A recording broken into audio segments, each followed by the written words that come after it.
I go? Okay, fantastic. So very excited to have Bruce Gilden with us tonight. Thank you so much for being here. It's afternoon, yes, you're right, but I'm a little bit spaced out, so I can, yeah. Yeah, yeah. This is your mic. Oh, wow. Is it on? Okay. Yes. And obviously, he doesn't need any presentation. He's a wonderful, incredible American photographer, member of the Magnum Agency, and we are here this afternoon to discuss his masterpiece. Well, let's not go that far. Okay. Well, with Xavier Barral, Lost and Found, which is almost like Robert Capa Mexican suitcase story. So I was wondering if you could take us through the journey that it meant to encounter this material, deal with it, and then make this book. Am I speaking too loud? Okay. Anyway, these pictures were taken in 1978 to 84. We don't know exactly when, but approximately. I didn't make the choice here, so I have no idea what they're showing. So, okay, anyway. Me neither. Should I look over here or not? No. I'm trying to kill time, okay? They're going to loop. They're going to be... Because this is a very nice interviewer. I just had an interviewer that I walked out on, okay? But, you know, that's just... I'll try to be... To keep up my bad nice. boy image, okay? It's not an image, it's a reality, but I'm really Yeah. a sweetheart. So anyway, so the thing is, I took... When I became a member of Magnum, or when I became a nominee, I took all my best pictures from my house in Soho on Mercer Street to Magnum. Okay, but now I had all my other negatives in my loft. Now, I don't know if you know, but I used to be a cocaine addict. So, you know, sometimes things weren't always right and proper, and my organization skills are next to none. So when we moved upstate 4.5 years ago, we dumped all the negatives in boxes. And I had a torn Achilles from a fight in the metro in Paris.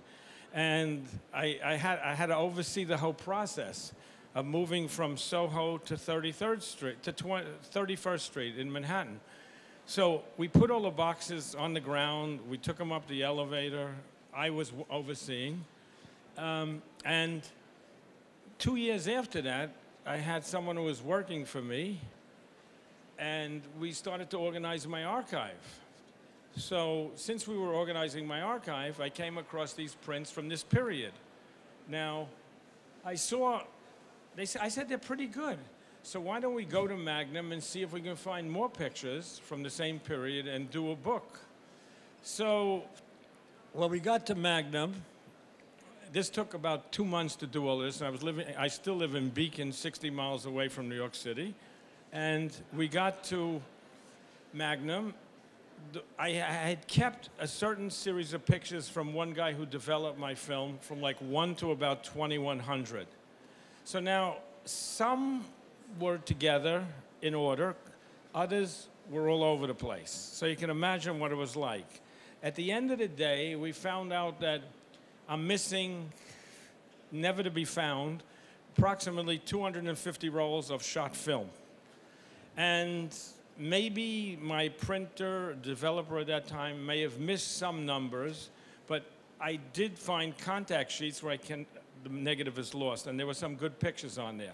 So that created a lot of agita. And the other good, interesting thing was, sometimes we were working, we're getting dizzy, because first of all, I'm looking at negatives. When I first started photography, I should say I never made contact prints because I hate the darkroom. I'm not a good printer, I'm not a good developer. So I was able to make all the choices of what I wanted printed by just looking at the negatives. But now I was, let's say, 71, and I can't, when I look at the negatives through a loop, wow, I mean, it's much harder. So you can imagine how exhausting it is. So some nights we'd go home to Beacon, because he was staying at my house, because my wife, I think, who's French, was in France for a period of time. So he would sleep at my house, and we found a great shot on the contact sheet, okay? You know, one of my best, okay? from this period. And then we wouldn't know if we were going to find it the next day. And most of the time we found it, okay? This was one, I should say, that I had a print of. I'd say of the original 30 pictures, there were only about 10 that made the book. This was one, and this is one of only 3 pictures in the book that have flash. So anyway, over the 2,000 rolls approximately, I found all these images, and we called up Xavier Barral, because he's the only one I really wanted to do the book, because he's an artist, okay, and he cares about the books. He does beautiful books. I even let Xavier, who unfortunately passed away last April, talk me into doing the book in not double-page spreads, if you could just open it up, to 1 picture on a page. Because I figured when I work with people, I expect the people I work with to be as professional as I am and to care as much about what they do as I do. And I know he did, so I trusted him. And the book came out great. The only thing I have to say, which I knew going in, is we're going to have a little trouble with the verticals, because the verticals are a little too small. Now, you might want to know, and I may not tell you, and I'm only actually surmising why, but I would tell you that you say, how did I miss these pictures? So I asked myself that because I'm a very good editor of my work. This is a good picture, but it's a cliche. It's too easy to understand. Picture should be simple, but this is almost like buffoonery, and it's quite funny. I laugh every time I see it because you see the details in the back, 18 new peep shows, adult books, all that go into making a photograph either good or not so good or bad, okay? So it happens to work. And I actually looked at this contact a couple weeks ago because I don't know why I had it in my house, not at Magnum, but I took about 6 or 8 pictures. So the thing is, I work well with people like this. In the day, in that period of time, I photographed the heartbeat of the city. Because if you notice in some of these pictures, there's much more environment than in my later pictures. Because the city was interesting, it had more soul, it was rough, it was tough, it was raw. It's my kind of place. Now, I moved out of New York because I just don't like it, okay? I mean, it's too generic, there's no soul, it's all about rich people, okay? And I struggled my whole life. I took a chance, and fortunately I made it. I made it because I worked hard and I have some talent.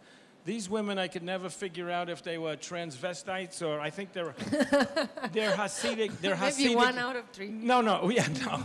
That's a good comment. Maybe 1.5. No.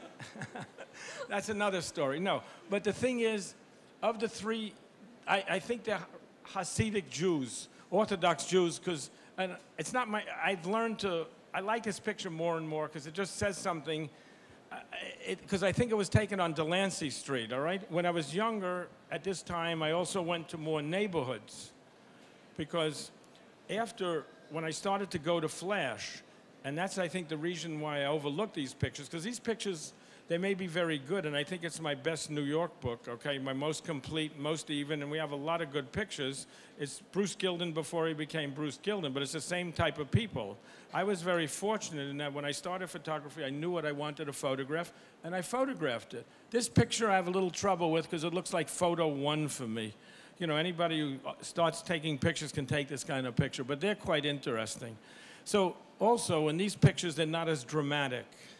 You know, flash makes drama. And later on, it's not the heartbeat of the city, it's the heartbeat of the individual.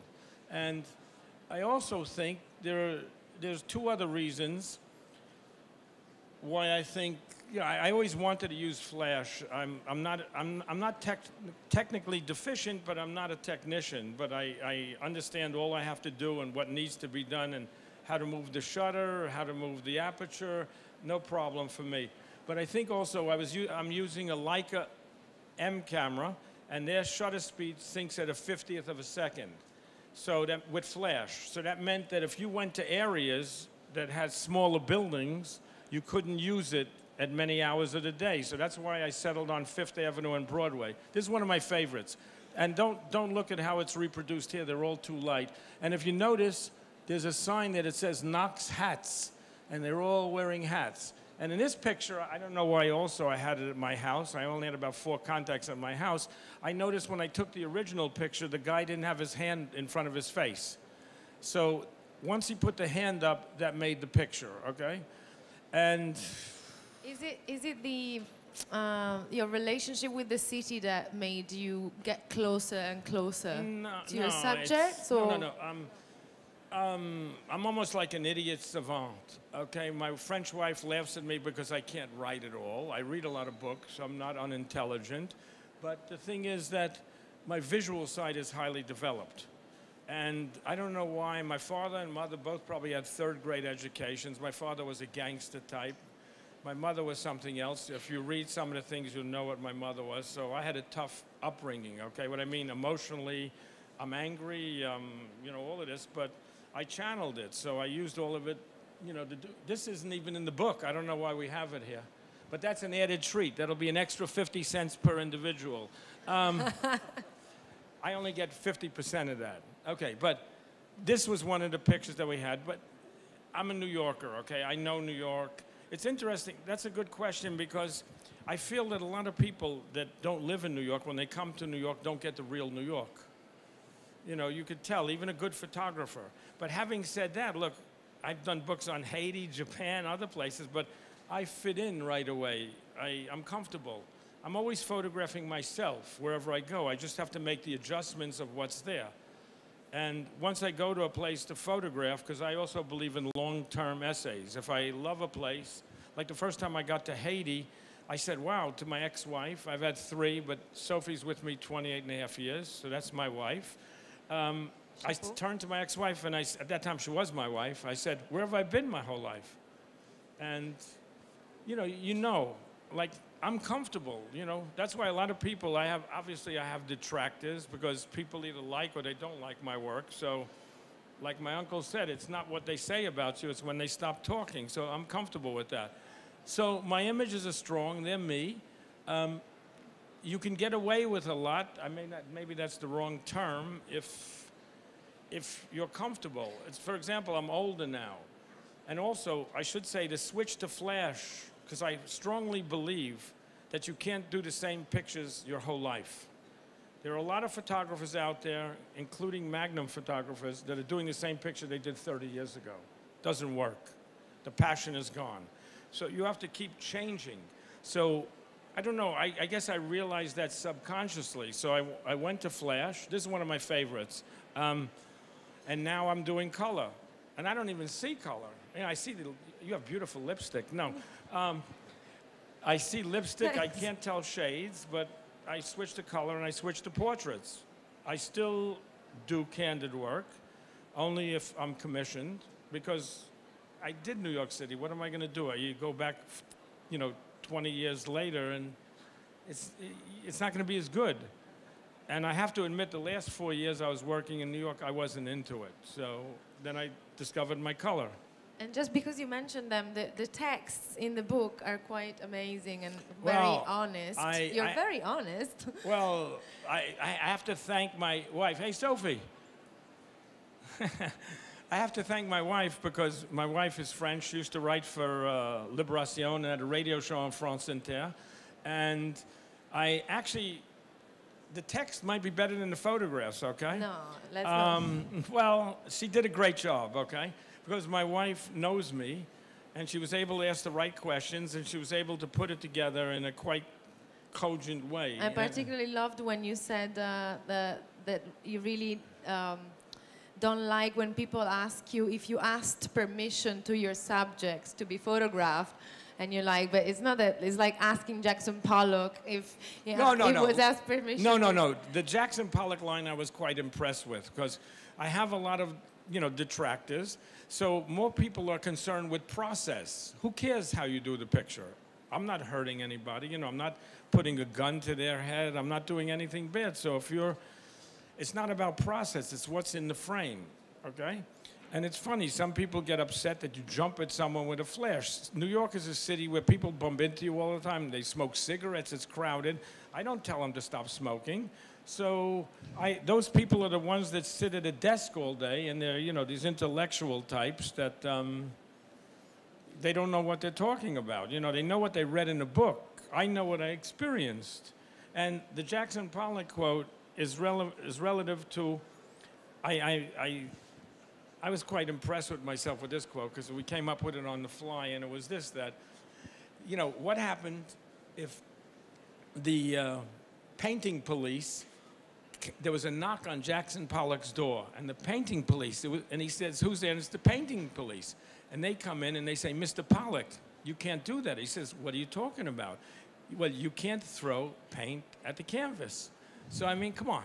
It's the same thing with photography, okay? You know, I don't care about process. I care about the result. And, you know, people say I'm in their face, I'm this. Come on.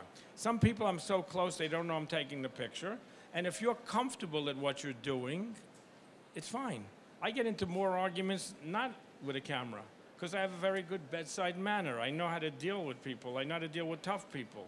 So, you know. Now, you have another question? I would actually ask the public if they have a question.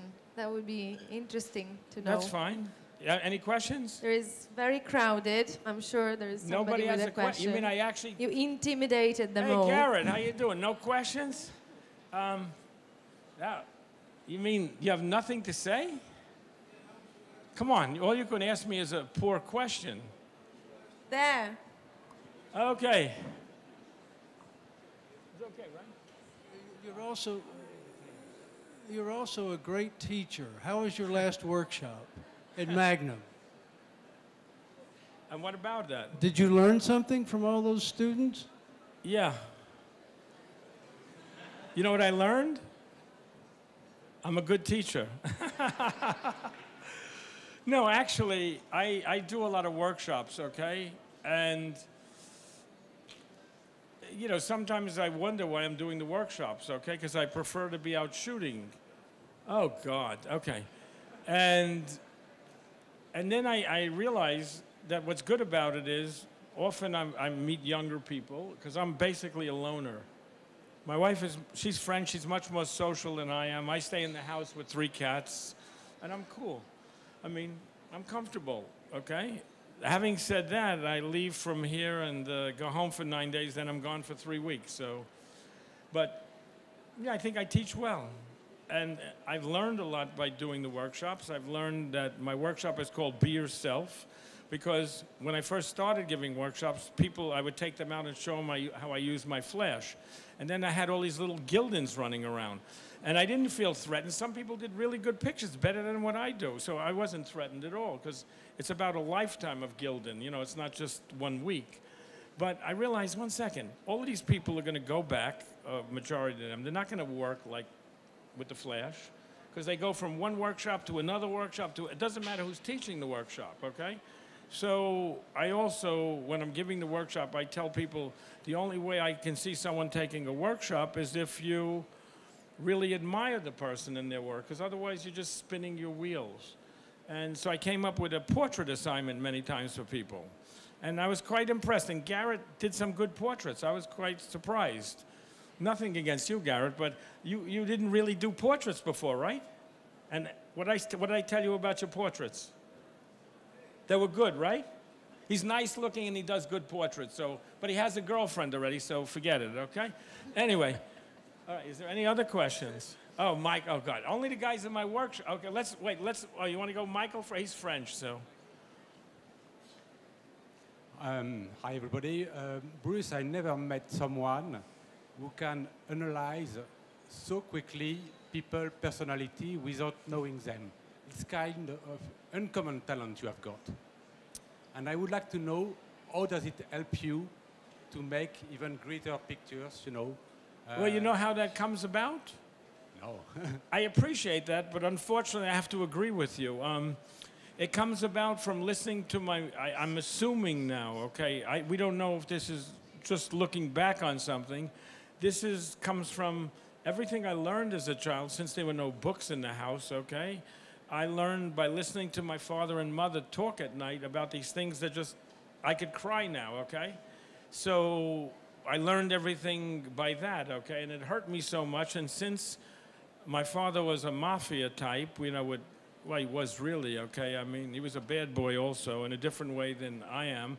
You know, with pinky rings, thick hair. I have no hair, thick hair, hats, you know, cigars, tough. He would knock people out, you know, sometimes. I I learned everything by listening to their conversations. It's like being a child, not knowing you're any different or your upbringing is any different than anybody else. And you didn't want to hear what they were. I mean, it was heartbreaking for me. I mean, and I kept that in until I was 25 years old.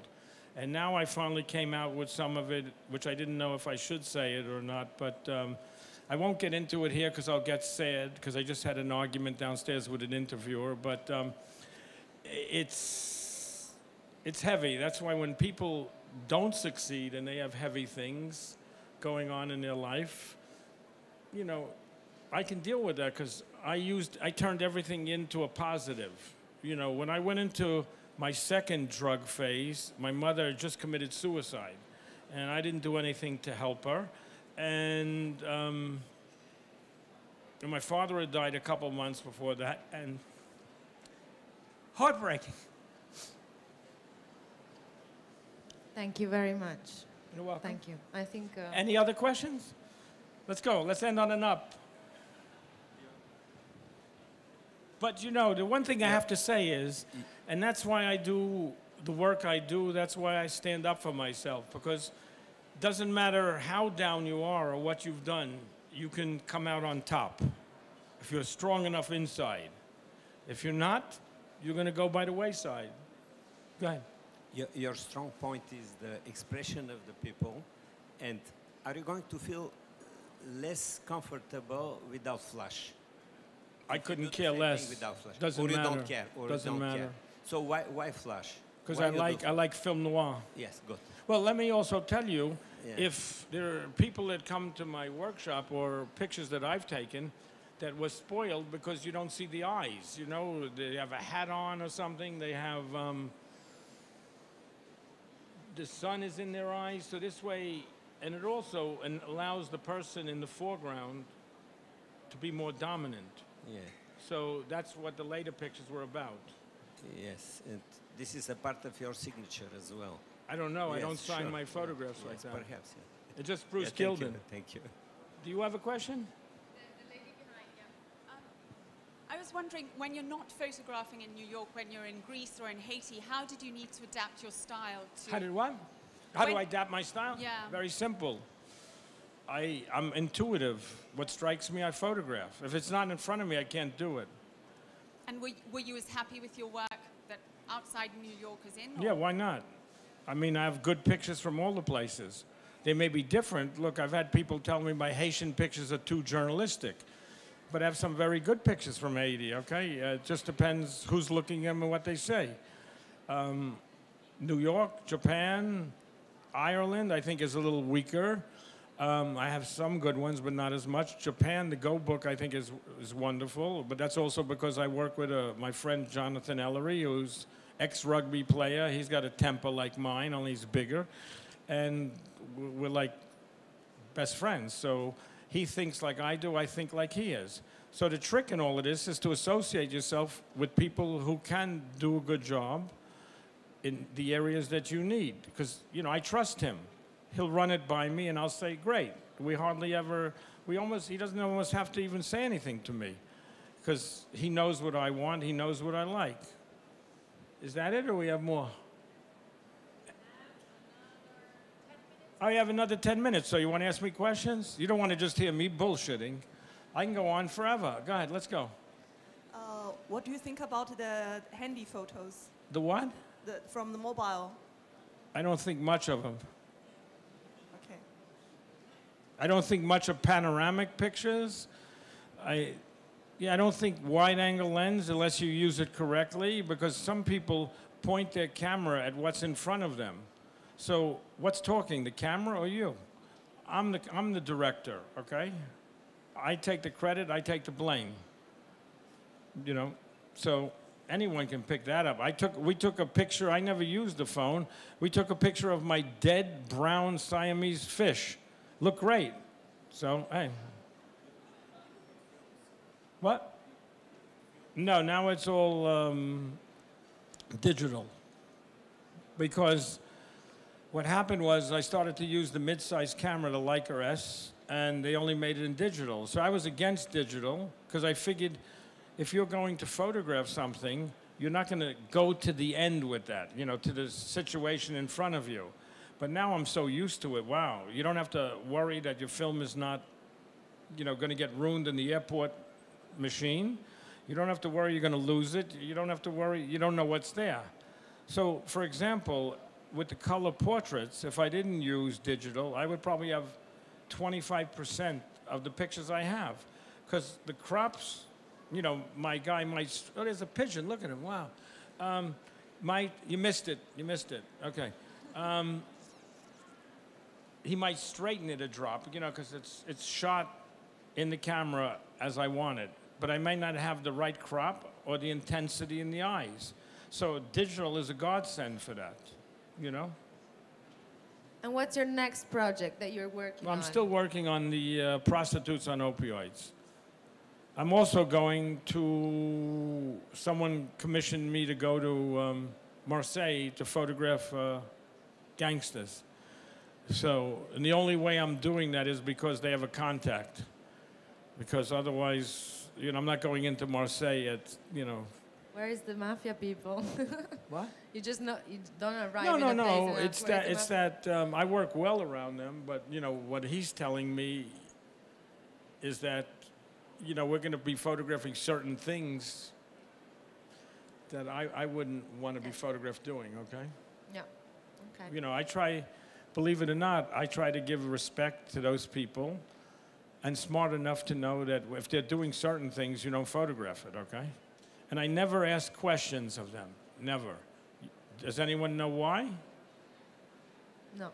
No. Come on, somebody's got to know. It's because if you know too much and they have a problem, they can accuse you of being the rat. So I don't want to know anything. Okay. Any more questions? Come on, we got 5 more minutes. I can't hear you. Okay, just the most banal question. Just something about beauty. What is beauty? Beauty. Beauty is in the eyes of the beholder. Okay, thank you. I find my people beautiful. They may not be pretty, but they're beautiful. You know, look, I'll get up. I'm getting tired of sitting. Okay. Look, did you ever see, and I don't know if I know anything about women. My wife will probably say not very much, but the thing is, oh, look, she's laughing. No, did you ever see a woman that's very beautiful? Have Yes. you? Yes. Okay. I think Have you so. seen a woman who's very beautiful, woman sometimes who's vacuous? You feel there's nothing going on in their head. Yes. Okay. My people have something going on in their head. And, you know, that's another thing. I'm glad you asked that. That question was not so banal. People assume, like, for example, I photographed in England a guy with a totally burned face. And the guy I was with, because I don't like to ask people to photograph them, all right? So I said, well, go over and ask him. He says, I can't, he's got a burned face. And I said, listen, he's got 3 beautiful daughters, he's out in public, he's comfortable. I spent 20 minutes with this guy and I said, can I photograph your face? It was good. Well, for example, that's my Puerto Rican family. This was like, that's a good one, I like that. I could tell you my whole story, so let me just finish this. But in several pictures I have in the Facebook, one is of a lady, I don't know if some people have seen the Facebook. Don't all shout at once. It's called Face by Dowie Lewis, okay? It's sold out now, but he's not going to reprint because it doesn't sell fast enough, but it's sold out. But the thing is, I have 20 copies, but I'm not selling them, no. But the thing is that there was a lady who had seen better times. And now she was wearing lipstick, which she put on a little incorrectly, and she might have a little lipstick here, missing teeth, you know? She could be 45, but she looks 60, okay?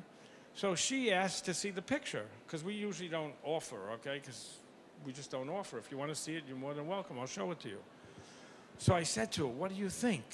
She said, I'm beautiful, okay? So what I'm saying to you is, like Joseph Kudelka, who's a friend of mine, who I respect as a person and a photographer. I say plug people here, don't worry. But the thing is, he said to me, I said something to him at Thanksgiving at my house in New York, and he said, do you walk in my shoes? You don't walk in their shoes either. So how can you make, you know, people think, oh, this person is mentally challenged or whatever. Oh, I can't photograph them. Hey, come on. Nobody pays attention to these people. When I started it, it was the FACE project, I thought about people being left behind. Because I'm always for the underdog, okay? And the thing is, they're not left behind. They're invisible. There's one portrait from that book by a guy called Peter. And I saw him, he was wearing shorts. His legs are like matchsticks. And it's so sad, and he's probably dying, okay, to top it off. So I asked him, can I take your picture? He said, fine. I spent 20 minutes with him. He could have spent 3 hours with me. And I don't know if it's true, but I just imagine him going back to his room and putting on a small black and white television and being so lonely. These people are desperate. So, and then you have all these intellectual types that say, oh, you can't do that. You're disturbing them. And I don't know why, but sometimes people pick on me, and these people like other people who use people much more than I do, okay? And, you know, some people are mentally challenged, and they make games with them, okay? And the pictures are good. I'm talking to the people who are criticizing, okay? One last question, that's it. One last. That's you? Yeah. You ready? You want a question or not? Yeah. He's got a book. It's a mic as well. Wait, he doesn't have the sticker on there. Did you pay for that? No, sorry, God, he's got the sticker on. I know it's a simple one, but were you born with the confidence, or did you develop it? Well, that's another good question. He asked me, was I born with confidence? I had no self-confidence. It's interesting because the only thing I had confidence in was sports. I was a pretty good basketball and baseball player. Not good enough to make the major leagues, but pretty good. And it's funny, I fell in love with that when I was 5. My uncle brought me a magazine with a football player on the cover called Sport Magazine. I can still remember the name of the football player. He was the quarterback for Army, Pete Van. And he was, you know, he's like this. And that's the one thing that my father hated, sports. So at 5 years old, I subconsciously knew that I had to pick something that he wasn't good at, okay? Because I knew I was going to get suffocated, okay? So, and I developed confidence. You develop confidence by doing something you're good at. People, you know, who picks photography? How many people make a living in photography, okay? I mean, it's hard. I was lucky because I didn't have many options. So that's what I wanted to do. The only other thing I tried was acting. And when a guy got up and he did Shakespeare, wow, I said, with my Brooklyn accent, I can't do Shakespeare. And then I saw what I did for the first time besides play sports in my life at 19, was a picture came up, that was it. And I struggled, you know. I drove a cab, you know, everything. But I stayed with it, stayed with it, stayed with it. And the only thing I have to say is that it sounds great, but I recognize I had some talent there. And people, my first show, they said, where Arbus is kind, Gilden is cruel. I never forgot that, okay? And I was waiting, I never met the man who said that, who was a mediocre photographer, because I was going to tell him how mediocre he was. But that's my style, and I'm comfortable with it. So anyway, I don't know if you enjoyed it, but at least I thought about the other interview. I finished. Thank you. Thank you so much. Thank